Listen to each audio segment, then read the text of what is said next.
Kaiju No.8 is a manga series written and illustrated by No.8. Recently, it's been serialized into anime by Shonen Jump, exploding the series' popularity and presence in the public conscious. Those that hype on this are worth it? Well, let's go through episode by episode and see what all comes together in the end, and find out whether or not Kaiju No.8 is good. Our very first episode commences with an attack from a kaiju, who is then promptly put to rest. Right off the bat, let's talk about the most visible part of the show, the animation, which is decent. It's not Mappa level animation, but it fills its role. Yes, some parts could be aided by being a bit more flashy or extravagant, but for the most part, the fights are done pretty well, at least in this episode. We'll see how the animation continues. I do wish there was a bit more color though. The whole episode looks a bit too desaturated, which does establish a darker tone, but considering how comedic the episode is, that's obviously not what they were going for, so I think brightening up and saturating up the show would have helped a bit. Once the kaiju's been killed, the people celebrate, and the kaiju cleanup crew does arrive to clean up the mess, which is where we meet our protagonist, Kafka Hibino. Immediately, this guy is already likable. Since he has such a disgusting job, which we see how disgusting can be, we already like and root for this guy, due to how miserable the situation is. The scene also does some world building pretty well by showing how accustomed this world is to kaijus, considering they have an entire cleanup crew and defense forces. Kafka then returns home, where it is his typical shonen anime gag stuff. Hilarious. And goes to sleep. The next day at work, Kafka gets introduced to the new guy, Ichikawa, who at first I didn't like. He seemed like your typical edgy side character anime they've seen a million times, but as we see later on, he's not. In this scene, we also learn that Kafka and Ichikawa share a common dream to become a member of the Kaiju Defense Force, but Kafka's given up on it, or at least that's what he says. The two get ready and are both assigned to clean up the intestines, where they bond over their shared work, and we get to see how Ichikawa isn't all edge. At the end of the day, Ichikawa lets Kafka know that the Defense Force is raising their age limit up to 33, making him eligible to join. Ichikawa also thanks Kafka for the kindness he's shown throughout the day, which was a nice twist, he's not just an edgelord, but he's got some real heart to him. However, suddenly, a kaiju appears and nearly kills Ichikawa before Kafka saves him. This then commences the chase, where we get to see not only the potential Kafka and Ichikawa have to be heroes, but also how strong Mina is when she one-shots the kaijus able to kill them both. Mina, by the way, is the Defense Force division leader of where Kafka and Ichikawa live. Kafka and Mina were also childhood friends, where they made a promise to stand by each other's sides in the Defense Force. The two are then taken to the hospital, where, while they're resting, this thing appears. When it first appeared, it was absolutely perfect. It was disgusting and horrifying in the perfect way. Not only its design, but how it enters Kafka is just so disturbing, but great. Kafka is then transformed into the iconic Kaiju No.8, but he's not called that yet. I love the first shot where we see his new form. The artist knew they cooked here and they really want to show it off. Kafka explains to Ichikawa how it's still him, but then an old man comes in and calls the Defense Force. I like the ending scene, but I feel like the jokes kinda ruined it. Ever since the first kaiju period nearly killed them both, there's been a build of tension, and even more so since this happened. It is all thrown away because they had to make silly anime moments. Oh well. Although general stuff for this episode is the music. On the whole, it's pretty good. I love the use of electric and loud guitars. It fits the style of the show very well. Thus, for first episode, it wasn't that bad. It wasn't very funny, at all, and the typical shonen anime cliches are annoying. It establishes two likable characters who we love to see more of, sets up an intriguing mystery, and delivers thrilling action scenes. Let's see how episode 2 will continue the series. Episode 2. This episode starts with a recap of the previous episode and a flashback to Kafka's and Mina's past. I didn't really talk about the flashbacks in the previous episode, so let's cover them right now. To be honest, I find them a bit annoying. They often get in the way of the pacing. If they were placed in more slower and chill moments, they'd fit right in, but often we see them right in the middle of all the action, which completely breaks the pace of the fight. For example, this flashback comes right after Kafka's first transformation. Do you really think anyone cares about Kafka and Mina's past right now? No, you want to see what's about to happen because our main character just transformed into this thing. Anyways, in the flashback, we learn more of Kafka and Mina's connection, which who knows what they're trying to do with these flashbacks. Then we snap back to reality, where Mina and the Defense Force are now looking for Kafka, which immediately establishes an immense threat. We know how powerful the Defense Force is, so seeing them hunt for Kafka builds a lot of tension. Over in the hospital, Kafka is terrorizing an old man, and we get to see how strong he is. He does the thing where he doesn't know how strong he is, so he destroys everything, but I liked how it did in this episode because of Kafka's performance and the facial expressions, which sell it perfectly. However, on that note, I don't like how they constantly snap back between joking and serious. Throughout the episode, we go from super serious to silly gags literally within seconds. That can be pulled off, but in a moment like this, where the main character's lives are at stakes and we're seriously invested in the situation, seeing them make silly faces and yell completely takes you out of the danger they're in, which happens throughout the episode. Our two protagonists then run to the hospital, where we see Kafka's new form do this, which is like really cool and disturbing, but like in a good way. I mean, like, look at this is ridiculous. Kafka then sends another kaiju, and we snap to a mom covered in rubble with a child trying to save her. Yeah, it's pretty cliche, we've seen this situation before, but I mean it's for a reason. It's just so sad to see. But then, Kafka domes a titan about to eat her, which just looked amazing. I didn't really like the music that played, but that's more of a personal preference. But aside from that, it was perfect. The animation, the lighting, the colors, all made that one impact just pow! The little girl even thanks Kafka for his work, and we get another Mina flashback, right in the middle of all the action. Of course. Speaking of Mina though, we learn about her goal to eradicate all kaiju, which I'm sure won't be a problem with Kafka. 30 months later, Kafka's kaiju form has been titled Kaiju No.8. He said it! He said it! And him and Ichikawa have been accepted into the second round of the Defense Force trials. 10 days later, the two parked to enter the trials. We see this little animation flex of 2D and 3D animation that looked great. But there we meet Kikaru, who just does this to their car. Her introduction was great. She's really annoying, but in a good rival way, and you immediately see how strong she is, which makes her an even better rival. Also, one little side note, sometimes the mouths don't match the voices, especially for Kafka's new form, which kind of breaks the immersion, and also, on the whole, the music's good. All in all, episode 2 was a good continuation. It brought amazing action and characterization, but the constant flashbacks and jokes do prove annoying. Episode 3. The episode commences with Kafka and Kikaru officially establishing a rivalry, which comes out throughout the episode. From there, the test officially commences, and we see how screwed Kafka is. He ranks among the worst in the physical exam and gets embarrassed again by Kikaru. I do think they made him look a little bit too pathetic and wimpy, but it's for a reason. Him being put in such a difficult situation makes it even more sweet when he does succeed, which you're going to see a bit of at the end of the episode. After the physical test comes the aptitude test, where they have to find and kill kaijus, which is the highlight of the episode. We see a lot of great action and character moments, especially from Kafka, who really shines. We see the determination and grit he has, which makes him so rootable. You just really want to see this guy win and succeed so badly. Speaking of characters, I love Ichikawa and Kafka's relationship. They have an almost brotherly bond, and the two have their backs all the time. Their dynamic is definitely a highlight of the episode and series so far. Whilst it isn't the best episode of TV ever, it does a very good job in getting us invested into this world and its characters. Overall, episode 3 is more of what you would expect. You get good character moments and dynamics, typical cliche shonen stuff, and great action. Episode 4. The episode starts out right where we left off, with Kafka and Ichikawa uniting in order to try and help, no matter who makes fun of them. This was just great to see. I love seeing Ichikawa and Kafka working with each other. They just bounce and play off each other perfectly. Their personalities contrast and oppose each other, but makes whenever they interact, it's just always very entertaining. So far, their dynamics carrying the entire series. Then we see more of Kikaru. She's absolutely destroying every single kaiju. We learn why. It turns out, she's not just some selfish brat, but she has a lot of trauma from the experiences of her father. These flashes added a lot of depth to her character, which is something the series has nailed so far, characterization and character development. Kikaru then ends up killing every single kaiju in the arena, until...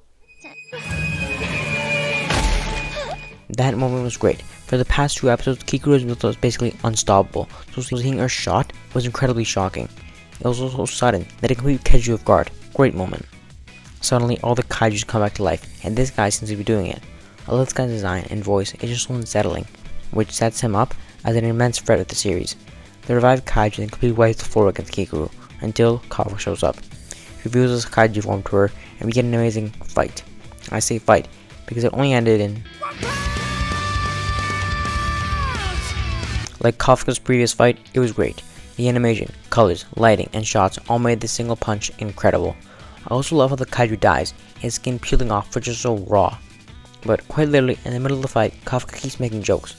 I don't know why the series has this obsession making jokes in the middle of all the tension. Our characters' lives are at stake, but they want to include silly moments, like there's a time and place for this, and it's not right now.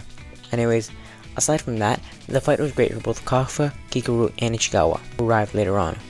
Their personalities and dynamics really shine in this episode. The 3 are then taken to the hospital, whilst the defense force are catching on to Kafka. Kikaru also takes credit for Kafka's kill, which I mean, what else are you gonna do? Reveal his identity? The scene then cuts to Mushroom Man over here, where he has the power to take people's identity. Sort of like The Thing, you ever seen that movie? Mushroom Man has now taken over the identity of one of the people of the cleanup crew, and that's where the episode ends. So far, the series just keeps getting better and better. As usual, we get great action, character moments, and dynamics, but they peak in this episode so far. The episode also sets up an intriguing and intimidating antagonist for the series. Also, as usual, the episode is a typical shonen anime cliches, which I find annoying, but if you like them, then the series is for you. Since they're constant, I just won't mention them anymore. So yeah, episode 4 is one of the better ones so far. Episode 5. After the exams, Ichigo and Kafka receive letters from the Defense Force with the results of their examination.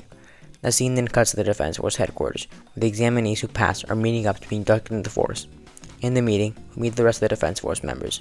They're your typical shonen side characters, the Prodigy, the Angry One, you've seen them all before. Whilst they aren't the best written characters, they are likable and rootable, especially in this episode where their development is prioritized. In the induction, of course Kafka was late, but it all turned out fine, and the recruits commenced their training. The rest of the episode then focuses on the training of the recruits, where the side characters really get to shine. So far they've been sidelined with basically no character, but this episode really focuses on them. It involves rivalries and new character dynamics, which is usual the show excels at. The episode is more of a chill one where we learn the motives and personality of all the other characters, which is needed after the previous two episodes were some of the most tense and drama-filled of the entire series. It also finally gives some hope to Kafka, which is great to see after all the hard work he's put in. The episode ends with Kafka and the Vice Captain of the Defense Force, Shoshiro Hoshina, who I failed to mention so far because he basically does nothing, but the two end up establishing a rivalry. The Kaiju alarm then blares, and the recruits get ready to fight, when the episode ends. Episode 5 was our most character-focused episode so far. It was pretty calm and developed the characters and their dynamics, which was necessary in order for us to get invested into the plentiful action which was about to come. On the whole, episode 5 was decent, and a calm before the storm episode, before the series really ramps up. Episode 6. Well, the series has ramped up, because episode 6 is our most action-focused episode so far. It commences with the evacuation of the people, and the defenders arriving on the scene. On the way there, there's a very tense tone as the characters and us as the audience anticipate the events about to happen. But of course, the series has to immediately snap all the tension by using the old man comedic scapegoat. It's just so disappointing to constantly see the series do this, because as the audience, we don't take the threat seriously anymore, since none of the characters do either. We also get to see the main threat of this episode, the giant fungi kaiju. Giant mushroom. The episode then follows the rookies as they combat the rank and fire level kaijus. The action is pretty decent. Guns loading and kaiju loading was very entertaining.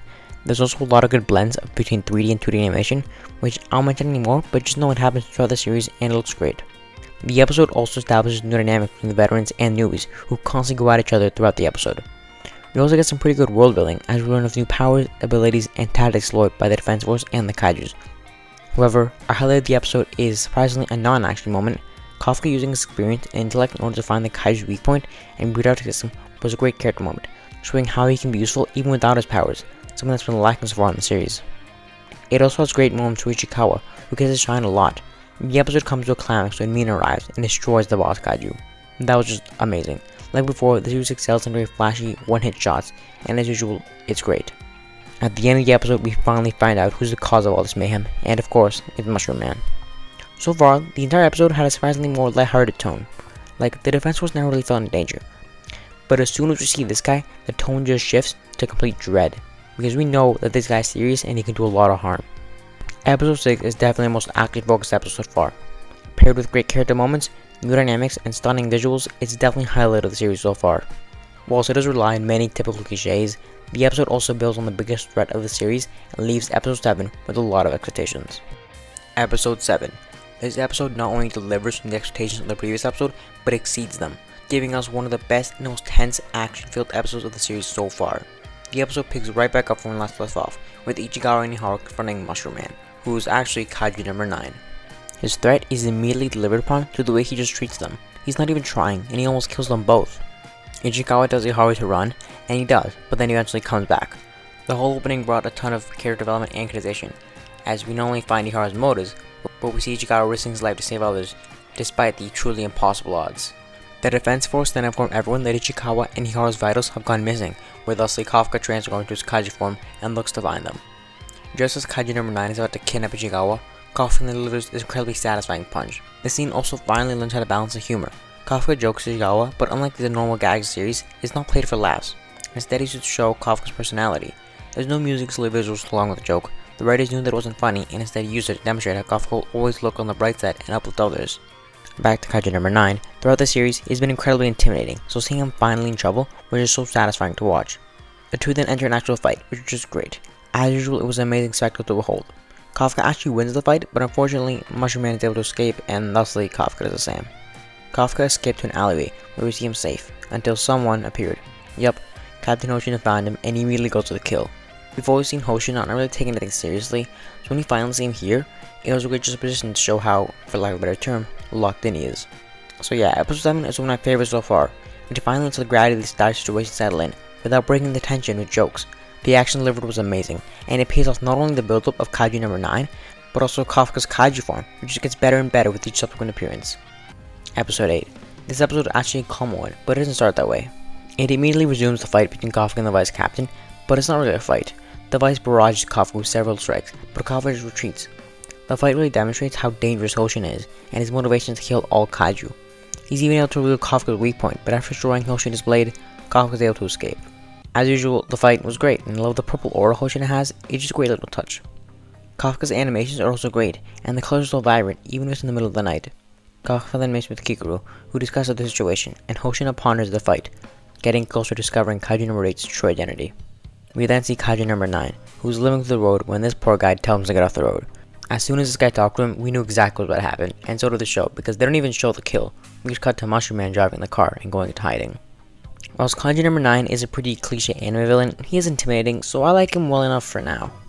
After Ichigawa and Iharu heal from their injuries, the Defense Force celebrates their victory, where finally, Kafka was formally made an official officer of the Defense Force, and not just a recruit.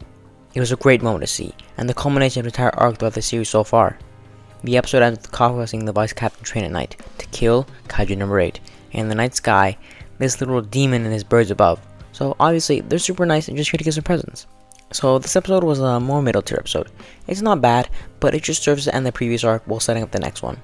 The pacing and lack of plot definitely hindered the episode, but the opening fight and the always great character dynamics and interactions definitely deliver a watch-worthy episode. Episode 9. The episode continues to raise the stakes as we enter our newest arc. Our raid is commenced from these really cool looking wyvern kaijus with a great looking beam attack. Love the colors of this episode, all from the kaiju designs, to the fire, to the attacks of the officers. It's just so vibrant and flashy, which complements the action greatly. The officers are deployed, and while most combat the wyverns, Hoshina has to go against the big boss kaiju, who's Kaiju number 10.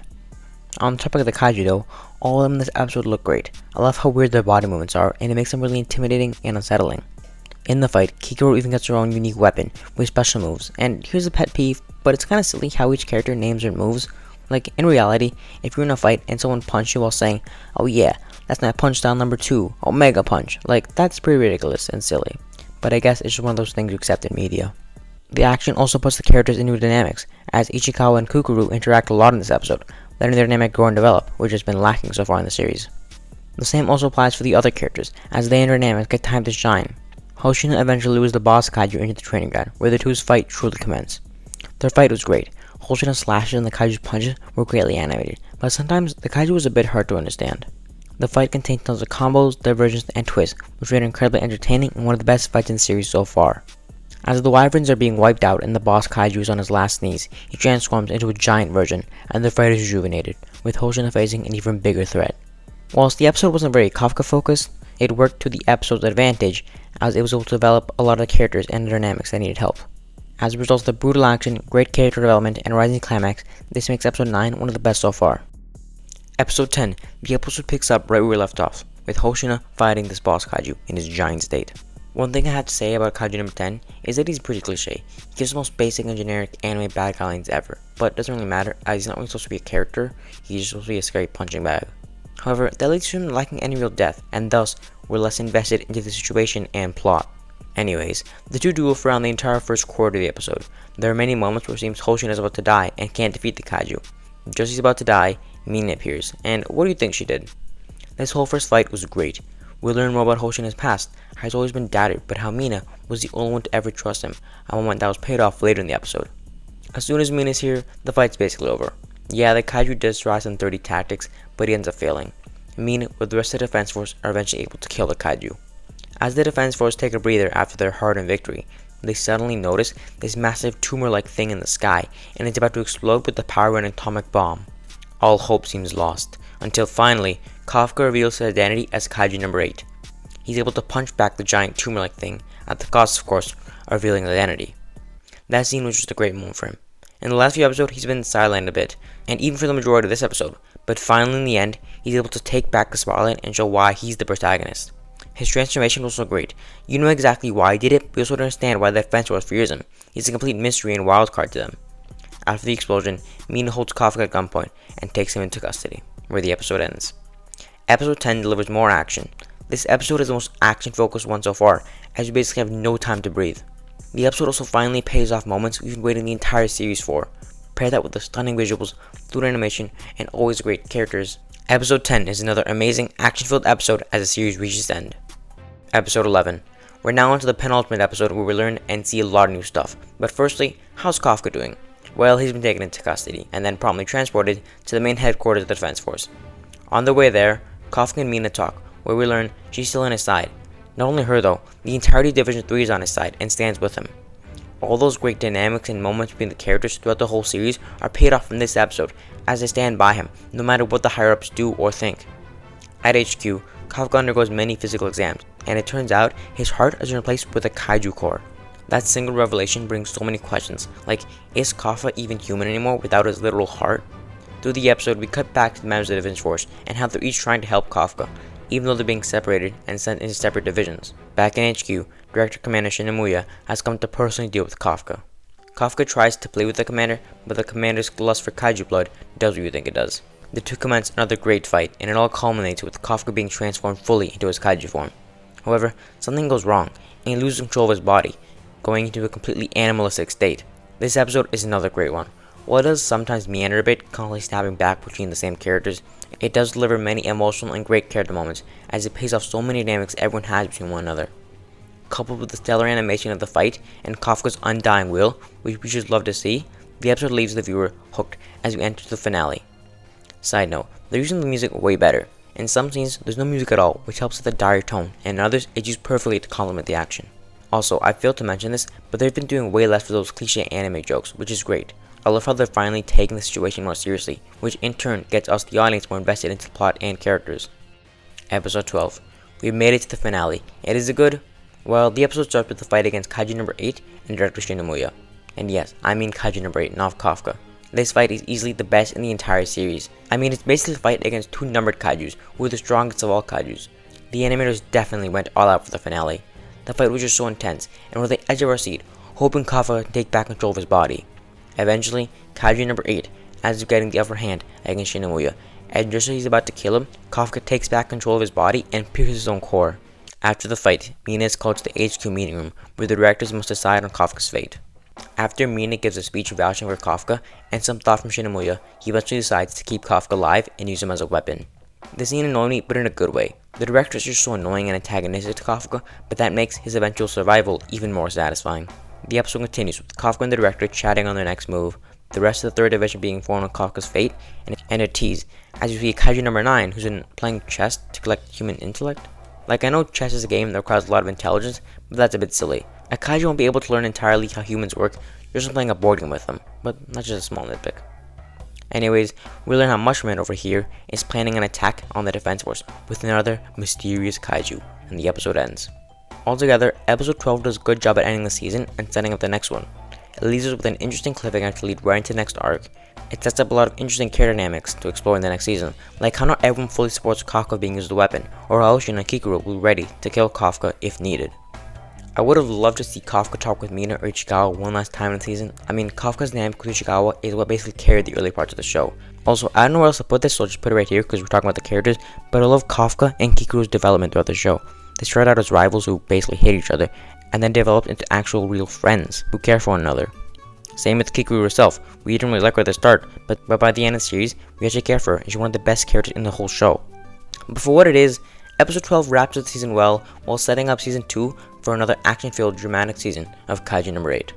So, to answer the title of the video, is Kaiju No.8 good? Well, yes it is. It has great animation, good music, and amazing characters. One thing I'm worried about though for season 2 is how Kafka and Ichigawa are going to interact. In the earlier parts of the season, their dynamic carried the entire show while they actually took a backseat, and with Ichigawa going to a different division, I'm worried that season 2 will be lacking that aspect. But on a positive note, as the series continued, the stakes got even higher and higher, our investment in the characters only got deeper due to the writing improving, the animation keeps getting better and better, and the music is also improving. In addition, as the series went on, they relied less and less on those cliche anime gags, which let the depth and danger of the situation truly settle in without distraction. Furthermore, while show is a bit cliche, and if you're tired / don't like typical shonen animes, then the series definitely isn't for you.